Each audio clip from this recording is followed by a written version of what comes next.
Hallo ihr Lieben. Sicher kennt ihr das. Man fühlt sich müde, schlapp, lustlos und die Stimmung ist im Keller. Am liebsten würde man sich unter der Decke verkriechen, wenn draußen die Temperaturen in den Minusbereich sinken. Die Wintermüdigkeit ist im Anmarsch. Und was hilft dagegen?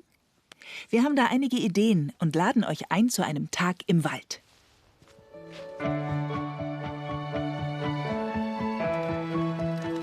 Sucht einfach weiter. Ihr müsst nur suchen. Gar nicht so einfach, Kräuter zu finden im Winter. Am Ende soll daraus eine Mahlzeit entstehen. Ob das klappt?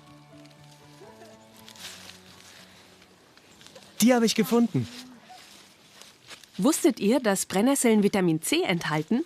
Kiran, du kennst Vitamin C, nicht wahr? Das stärkt im Winter unseren Körper. Sie haben mehr davon als Orangensaft.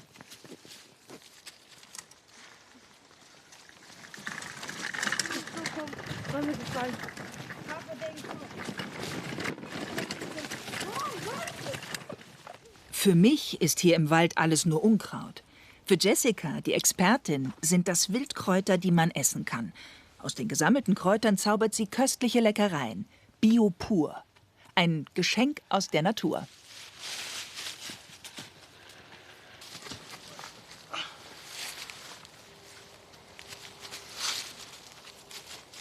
Du weißt, dass man die Brennnesselblätter zuerst kneten soll, um die Brennhärchen zu zerdrücken.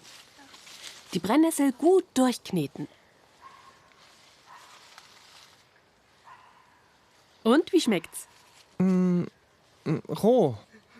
Ja, roh, aber schmeckt doch. Und es brennt nicht im Mund.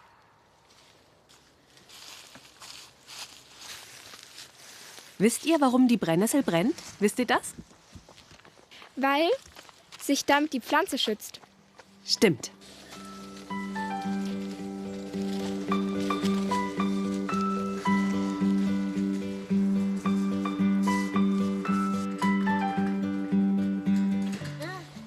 Jessica, ich bin verwundert, dass im Winter noch Kräuter zu finden sind, trotz des kargen Bodens. Welche Kräuter kann man denn noch finden? Stimmt, im Frühjahr und Sommer ist das Angebot vielfältiger. Bei Wärme sprießen die Kräuter überall. Im Winter wachsen sie nur spärlich, da muss man genauer hinsehen. Und was lässt sich daraus zubereiten? Hast du ein Rezept für uns? Da gibt es reichlich. Geschmacklich ähnelt die Brennnessel dem Spinat. So eignet sie sich für einen Smoothie oder als Beilagegemüse zu Kartoffeln und Ei. Klein gehackt lässt sich eine Kräuterbutter als Brotaufstrich zubereiten. Sie ist wirklich vielseitig verwendbar. Und man kann auch einen Tee daraus kochen.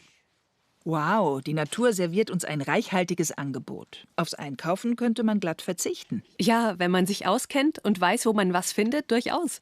Sind selbst gesammelte Kräuter gesünder als gekaufte Ware? Ja, gesammelte Kräuter sind gesünder.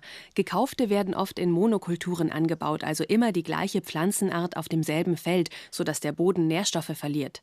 In der Natur gedeihen verschiedenste Pflanzen, die sich gegenseitig bereichern und mit Nährstoffen versorgen. Das stärkt uns. Die Brennnessel hat beispielsweise mehr Vitamin C als ein Orangensaft. Spannend. Ja, das ist es.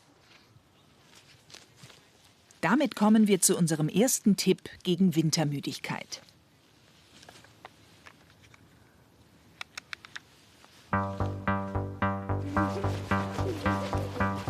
Die Suche nach essbaren Wildkräutern geht auf der Wiese weiter. Auch hier gibt es einiges zu entdecken.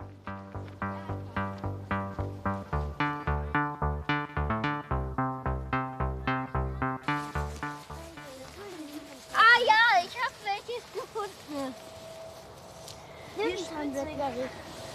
Spitzwegerich. Möchtest du das essen? Mit uns? Die Jungs haben das nicht finden können. Na, dann haben sie keine guten Augen. Das habe ich gefunden. Du hast was gefunden.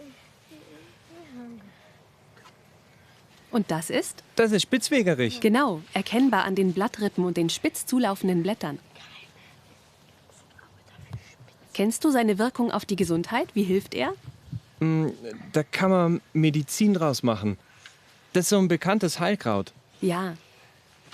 Und das hilft dann dem Körper bei Krankheiten. Ja, daraus lässt sich ein Sirup herstellen, der eingenommen gut bei Husten hilft.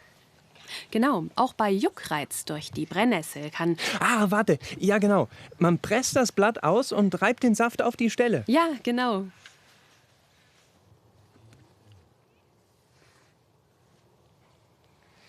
Habt ihr schon mal Wildkräuter in der Natur gesammelt und gegessen? Ja, in der Schule haben wir mal im Sommer, da war ich noch in der 2. Klasse, da haben wir einmal, das war in der Mittagsbetreuung, Tee gemacht aus Brennnesseln. Und aus Spitzwegerich haben wir Medizin gemacht, ja. Und du hast es auch gegessen? Schmeckt das? Das schmeckt sehr gut. Ja? Ja, sehr. Und ihr beiden, habt ihr das schon mal gekostet? Noch nicht. Möchtest du es denn probieren? Ich habe Angst vor Brennnesseln. Warum? Davor, dass sie im Mund brennt, wie auf der Haut. Keine Ahnung.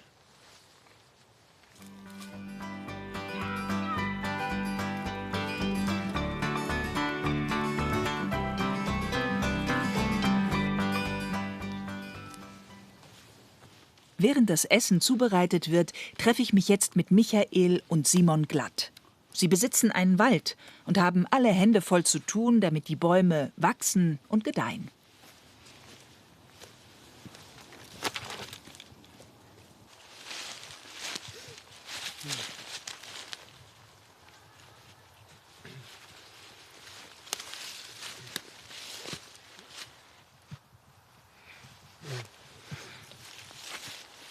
Alles gut bei euch? Was macht ihr denn da gerade? Wozu dient dieses Ding auf der Spitze? Das ist ein Verbissschutz, damit die Rehe nicht die Spitzentriebe abfressen. Wird ein Zaun aufgestellt, braucht man keine Clips, um das Wild abzuwehren. Aber stehen die Jungbäume frei, müssen die Spitzentriebe geschützt werden, um eine Verwachsung zu vermeiden. Jedes Jahr muss die Schutzmanschette ein Stück höher gesetzt werden. Bis zu der Höhe, wo das Wild die Spitze des Jungbaumes nicht mehr erreichen kann.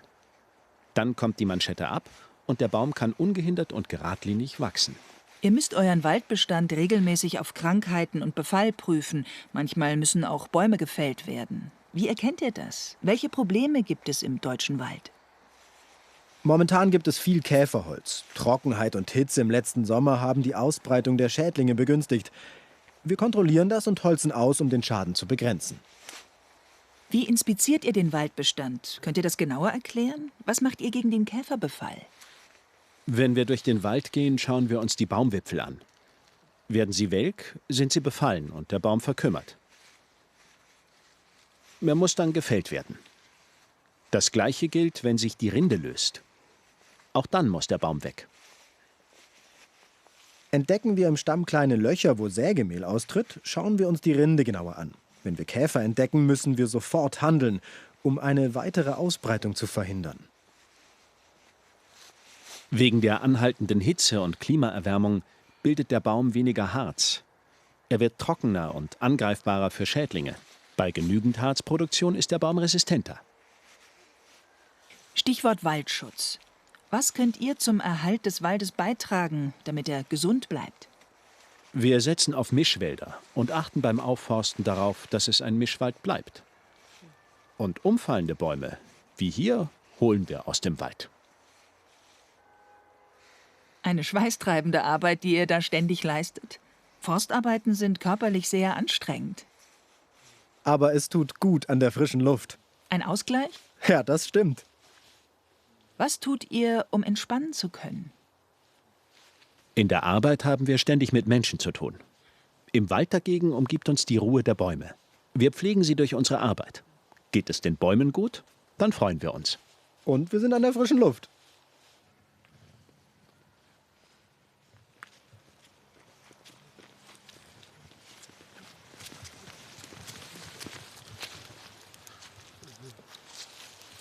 Da oben? Nein, das ist kein Loch. Der Baum ist schön grün, sieht gut aus.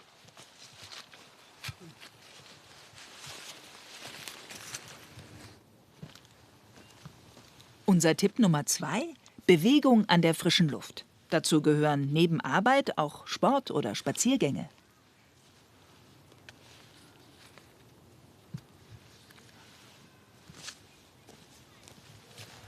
Wenn man auf dem Sofa sitzt mit dem Handy in der Hand oder vor dem Fernseher gemütlich im Warmen, hat man kaum Lust rauszugehen. Wie schafft man es bloß, sich dann aufzuraffen?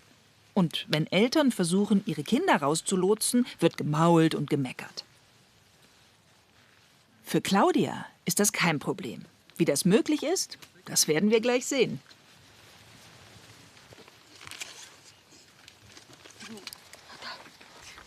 Lasst uns basteln, wozu ihr Lust habt. Alles ist möglich.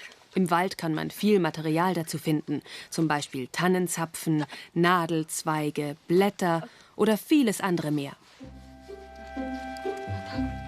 Du kannst ihm Ohren ankleben zum Beispiel. Mit dem hier.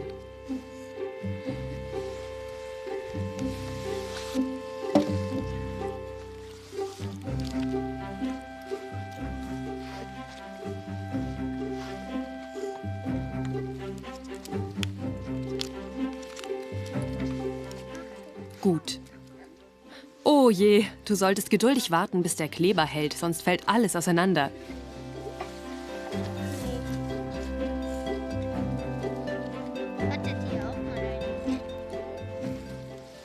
Oh, wie schön. Und er hat 2 Augen, toll. Was bastelst du denn da? Einen Igel. Das hier die Nase, hier die Augen und das sind die Stacheln. Ah, das sieht wirklich wie ein Und hier Igel die Ohren. aus. Die Augen und die Ohren.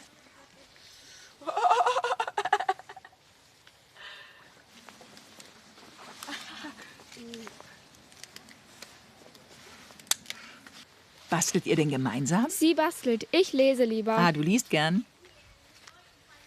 Und du liebst das Basteln? Ja, Weil es dir Spaß macht? weiß nicht, es ist interessant und auch schön. Ich mag es. Es kann auch anstrengend sein, aber schön. Und Dekoration macht es gleich gemütlicher. Ja, als Dekoration. Aus der Natur gebastelt. Ich kann es hinstellen. Und wenn ich älter bin, kann ich mich zurückerinnern.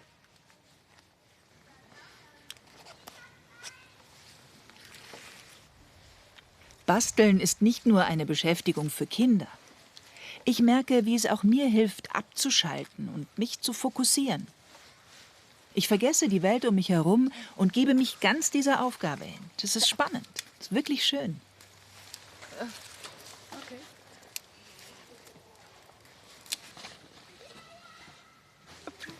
Hast du einen Tipp für uns, wie man Kindern Spaß im Wald, an der frischen Luft vermitteln kann? Wie sind sie zu motivieren? Oh ja, ich weiß das. Kinder schon mal gerne maulen, wenn sie rausgehen sollen und ihnen die Lust fehlt. Wenn man sie zum Basteln animiert mit Materialien aus dem Wald wie Holzstöcken, Tannenzapfen und anderem, kann das die Kinder motivieren, mit in den Wald zu kommen. Sie finden Spaß daran, wenn sie beim Spaziergang eine Abwechslung haben. Und danach kann man wieder weitergehen.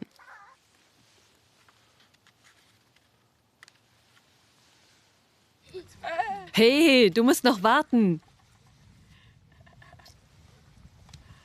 Das war knapp. Du bist dran. Dein letzter Wurf war besser. Hey, bravo! Da sieht man mal, wie viel Freude Kinder mit den einfachsten Dingen aus der Natur haben können. Man muss nicht mal was von zu Hause mitschleppen. Es findet sich alles vor Ort, was man zum Spielen braucht. Es kann so einfach sein.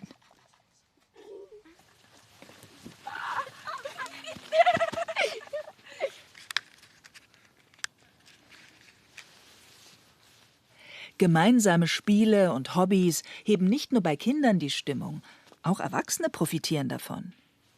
Wir haben jetzt schon eine Reihe von Tipps zusammengetragen. Viele davon sind allgemein bekannt. Aber warum fällt es uns so schwer, uns aufzuraffen und den inneren Schweinehund zu überwinden? Fragen wir eine Psychologin.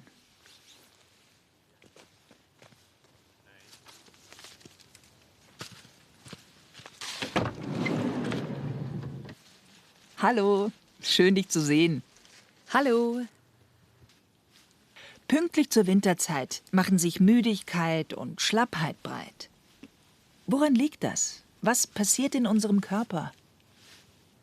Stimmt, man spricht hier von der sogenannten Wintermüdigkeit.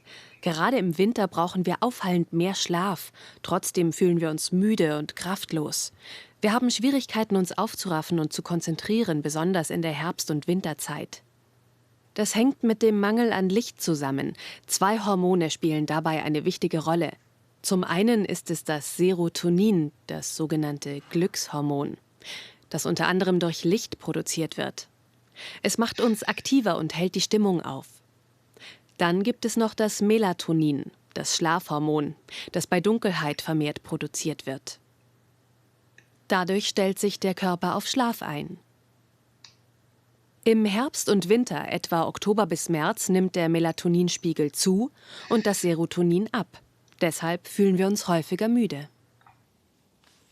Warum ist es so wichtig, sich draußen im Licht aufzuhalten? Kann man nicht einfach zu Hause bleiben? Rauszugehen und sich an der frischen Luft zu bewegen, hilft dem Körper. Es muss kein 2- oder 3-stündiger Sportlauf sein. Schon ein halbstündiger Spaziergang reicht aus, um den Hormonhaushalt auszugleichen. Wichtiger ist, dass man es regelmäßig macht. Das alles ist den meisten von uns durch Medienberichte und durch Erzählungen bekannt. Trotzdem fällt es uns schwer, den inneren Schweinehund zu überwinden. Wie besiegt man ihn? Ja, richtig. Es kann helfen, sich den inneren Schweinehund bildlich vorzustellen. Wie er uns anbellt, uns so lange nervt, bis man ihn an die Leine nimmt und mit ihm Gassi geht. Man kann ihn mit raus zu einem Spaziergang nehmen oder zum Joggen.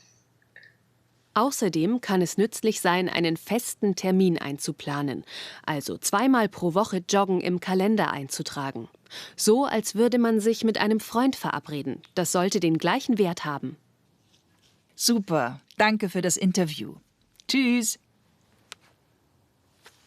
Ein wichtiger Punkt fehlt uns noch.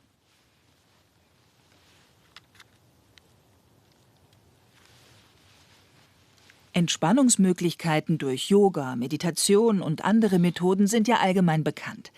Aber aktuell gibt es einen neuen Trend: Waldbaden. Baden im Wald? Was es damit auf sich hat, das erfahren wir von unserer Waldexpertin.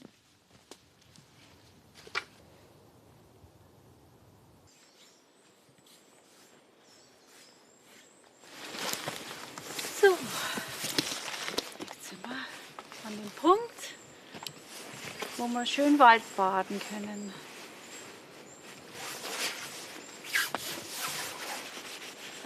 Waldbaden? Ja. Fangen wir mal mit dem Schlendern an. Und das Schlendern ist langsamer wie langsam gehen. So eine kleine Gehmeditation erstmal zum Einstieg. Und das würde ich jetzt ganz kurz dann zeigen. sehr gerne. Wir werden sehen. Gut, dann gehe ich einfach mal voraus.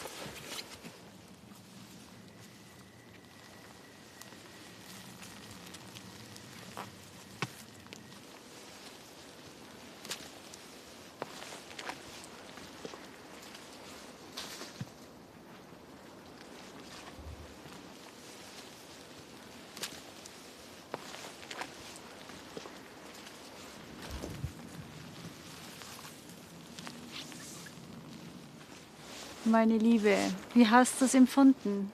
Dieses langsame Gehen. Ich habe den Boden als sehr weich empfunden. Er hat unter meinen Füßen sanft nachgegeben.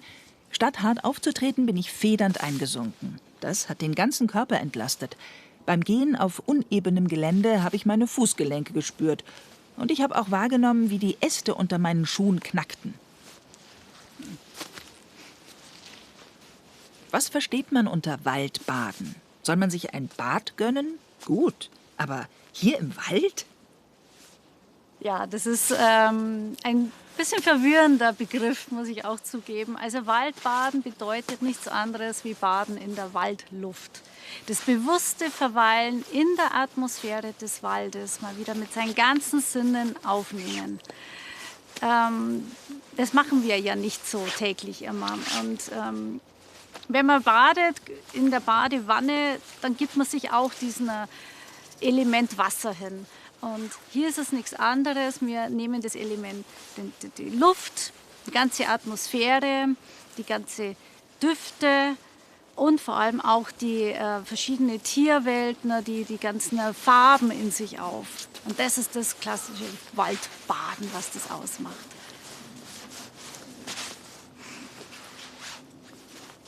Aber reicht es nicht aus, einfach im Wald spazieren zu gehen? Warum braucht man eine Anleitung? Also Waldspaziergang ist es nicht in dem Sinn, weil man ist bei einem klassischen Waldspaziergang immer in sein Gedankenkarussell. Man hat seine Themen, die man trotzdem im Kopf dauernd hat, seine To-Do-Listen, die man vielleicht noch irgendwo mal abarbeiten möchte. Man hat es buchstäblich fast verlernt, selber wirklich das zu genießen, wirklich diesen Augenblick, das ist hier und jetzt mal wieder zu erleben. Ja, man hechtet immer nach irgendwelchen Zielen. Und darum vielleicht mal einen kleinen Impuls zu kriegen, wie man es dann eben anders machen kann, dass man das einmal angeleitet einfach mal mitkriegt. Und das links und rechts mal wieder zu erleben, mal nicht viel Strecke hinzulegen, ja, mal keinen Schrittzähler dabei zu haben, sondern wirklich bloß 200 Metern oder vielleicht jetzt in dem Fall hier nur 25 Meter zu gehen. Das ist ganz unerheblich.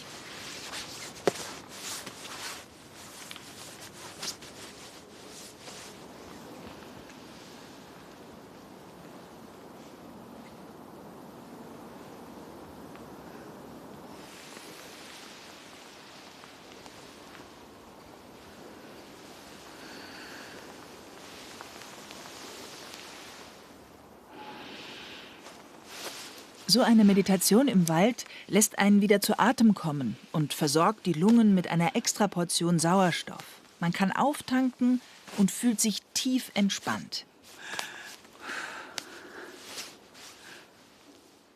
Toll!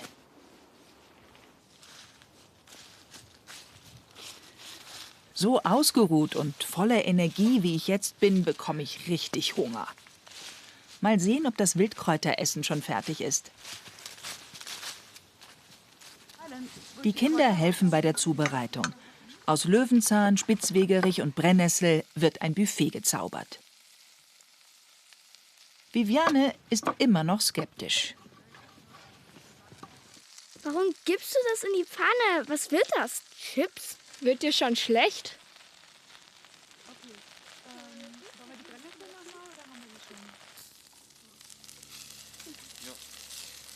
Wir haben wirklich viele Kräuter gesammelt. Schaut nur, was für tolle Speisen wir hier haben. Lecker! In der Pfanne brutzeln Brennnesseln mit Olivenöl. Das werden Chips. Wir sind alle schon gespannt, wie es schmeckt. Stimmt's? Das schmeckt gut. Das schmeckt wirklich wie Chips. Probier mal.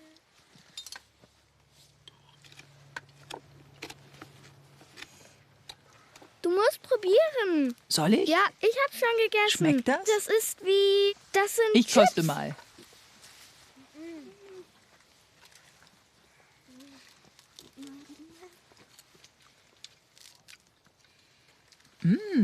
Nicht Es schlecht. wird gebraten. Es schmeckt nicht so intensiv nach Blättern, irgendwie nach Chips, wie eine Mischung. Die Außergewöhnlich. Blätter kommen mit Olivenöl in die mit Pfanne. Öl. Hier, mit Öl vermischt und werden dann gebraten.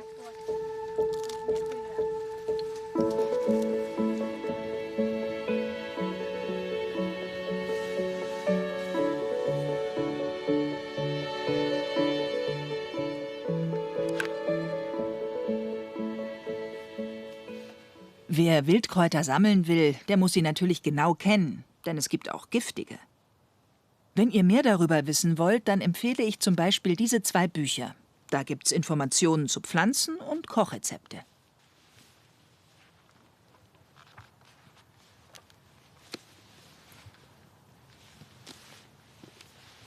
Wer noch tiefer in den Wald einsteigen will, der findet hier vielleicht das passende Buch.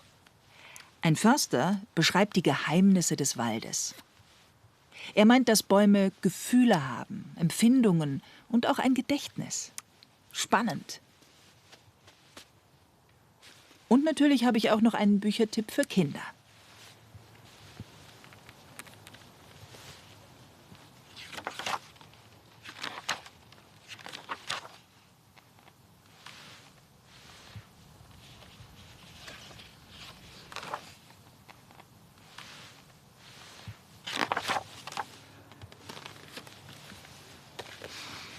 Mats, eine Maus, findet einen Wunderstein.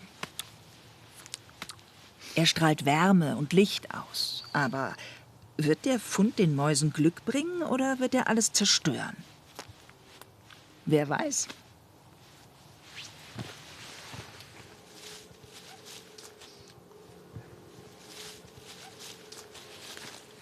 Der Wald bietet uns so viele Möglichkeiten. Von der frischen Luft, über Bewegung bis hin zu gesundem Essen. All das wird uns von der Natur geschenkt. Eins fehlt allerdings noch: das Feuer.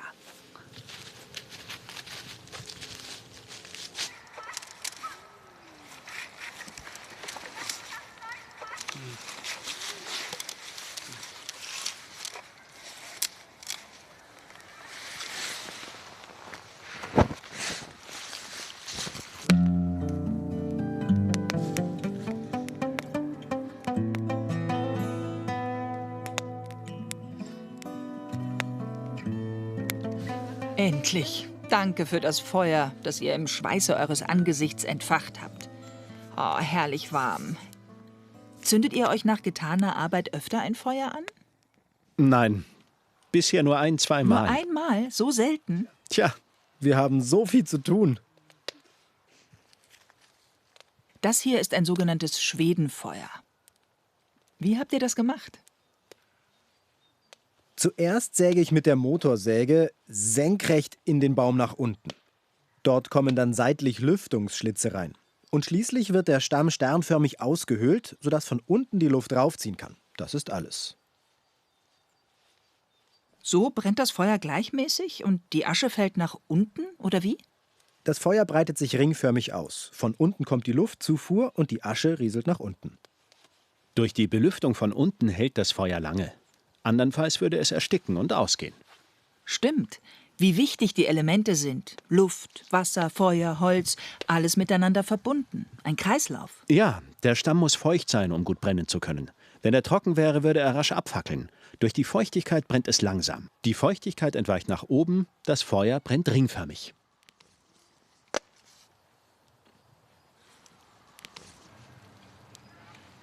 Eine wohlige Wärme und Licht, die das Feuer uns spendet. Die Möglichkeiten im Wald scheinen unendlich. Langweilig wird einem dabei nicht. Und die Stimmung lässt sich hier wunderbar aufhellen und die Tanks neu füllen. Unser Tag geht zu Ende und wir dürfen noch ein wenig genießen.